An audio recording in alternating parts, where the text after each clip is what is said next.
जिंदगी में हमें कभी कभी ऐसे मोड़ आते हैं, ऐसे वक्त आते हैं, तभी हम सोचते हैं कि काश कुछ रास्ता, कुछ वे ऑफ लिविंग मैं चेंज कर लेता तो जिंदगी में ग्रोथ मिल सकते थे, सक्सेस मिल सकते हैं। मतलब चाहते तो हम लोग हैं, बट किसी ना किसी जगह पे हम लोग वो same stereotype of way of living और वे ऑफ डूइंग समथिंग हम लोग चेंज नहीं कर पाते। क्यों नहीं कर पाते हैं? और उसके लिए एनएलपी में कुछ ऐसा सॉल्यूशन है क्या जो हम लोग फॉलो करेंगे तो शायद हम लोग कंफर्ट जोन से बाहर निकल सकते हैं और ज़िंदगी में ऐसे रास्ते फॉलो कर सकते हैं जिससे हमें कामयाबी और सक्सेस मिल सकते हैं। हाँ, ज़रूर है। तो पूरे जानने के लिए ये वीडियो आप एंड तक देखिए। जो हम लोगों के माइंड होते हैं उसमें एक पैटर्न रहता है। माइंड के पैटर्न है कि हमेशा फियर ऑफ सिक्योरिटी, मतलब सिक्योर रहने का एक टेंडेंसी रहता है और हम हमेशा फियरफुल होते हैं कहीं हमारी सिक्योरिटी ना चले जाए, कहीं हमें कंफर्ट जोन से बाहर ना निकाला जाए।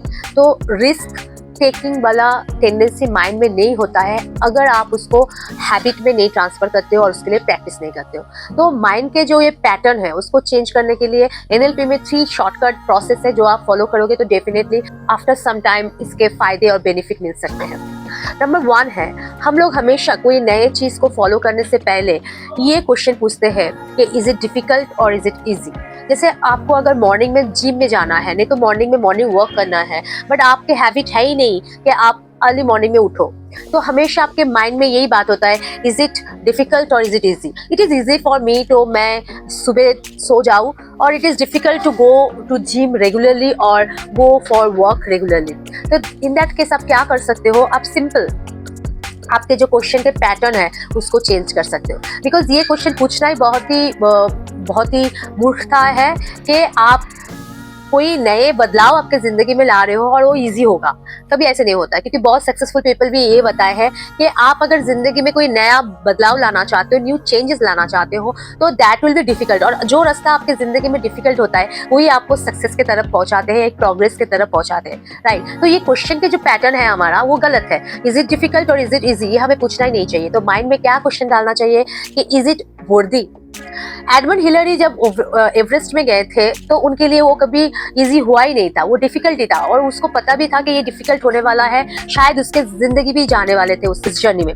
बट उन्होंने वो क्वेश्चन अपने माइंड में डाला ही नहीं, उन्होंने यही माइंड में डाला था कि इज इट वर्दी। ह्यूमन बीइंग अगर कोई एवरेस्ट में पहुंचता है तो न्यू जनरेशन के लिए, नहीं तो नेक्स्ट जनरेशन के लिए एक एसेट और एक रिमार्क छोड़ के जाएगा कि nothing is impossible for human being, right. Human being के लिए वो एक उदाहरण बने थे।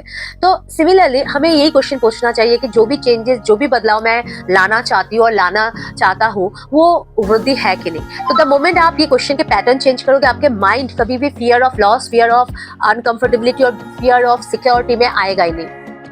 ओके, सेकेंड पॉइंट इज, आप जब किसी गोल को फाइनलाइज करते हो और किसी चीज को अचीव करने जा रहे हो, उसको एक स्टेप बाय स्टेप एक ब्लूप्रिंट उसके बना लो, क्योंकि उसका एक step by step road map बनाओ। मतलब आप अगर सपोज एक बुक लिखना चाहते हो तो एक ही दिन में आप पूरे बुक का स्टोरी मत सोचो और पूरे बुक का कवर क्या होगा, एडिटिंग क्या होगा, ग्रामेटिकल मिस्टेक्स कैसे आप हटाओगे, ये सब बिना सोचे आप खाली सोचो कि एक ही दिन में मैं एक ही चैप्टर के एक ही पेज लिखने वाला हूँ। तो वो एक स्टेप और उसके बाद वाला नेक्स्ट स्टेप वो कंप्लीट होने के बाद, ऐसे आप अगर एक ब्लूप्रिंट बनाते हो, रोड मैप बनाते हो और एक एक करके उसको कंप्लीट करने के बाद खुद को रिवॉर्ड देते हो, खुद को एक अकम्प्लिशमेंट देते हो, तो आप देखोगे कि नथिंग इज डिफिकल्ट और आपके ब्रेन भी बार बार आपको ट्रिगर नहीं दे रहा है। And number 3 is accountability.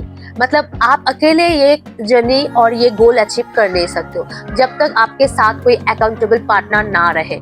Accountability is very important to achieve any goal और getting success in your life, क्योंकि आप अगर कोई अकाउंटेबल पर्सन आपकी जिंदगी में रखते हो, चाहे वो कोई मेंटर हुए, चाहे कोई ट्रेनर बने, चाहे कोई कोच रहे, नहीं तो आपके कोई फैमिली वेल विशर बने, जो आपको हमेशा हमेशा पुश करते रहे कि आप कितने हद तक आपके टास्क को कंप्लीट कर रहे हो, आपके गोल को कंप्लीट कर रहे हो, उसके लिए आपको इंस्पायर करते रहे, आपके जो रोड ब्लॉक्स है उसको रिमूव करने का तरीका बोले, तो आपके लिए ये बहुत ही ईजी होता है टू अचीव और to change that stereotype of problems और stereotype of process in your life, और आप एक बहुत ही शानदार पोजीशन में पहुंचते हो ये 3 step by step process follow करके। तो एनएलपी के ये जो 3 प्रोसेस है, मुझे पता है आप लोग जरूर यूज करोगे आपके जिंदगी में to change your stereotype of process, to live your life और maybe the way you are doing your work. और ये वीडियो आपके लिए अगर मीनिंगफुल रहे तो ज़रूर आप इसको दूसरे के साथ शेयर करो और मेरे चैनल को सब्सक्राइब करना और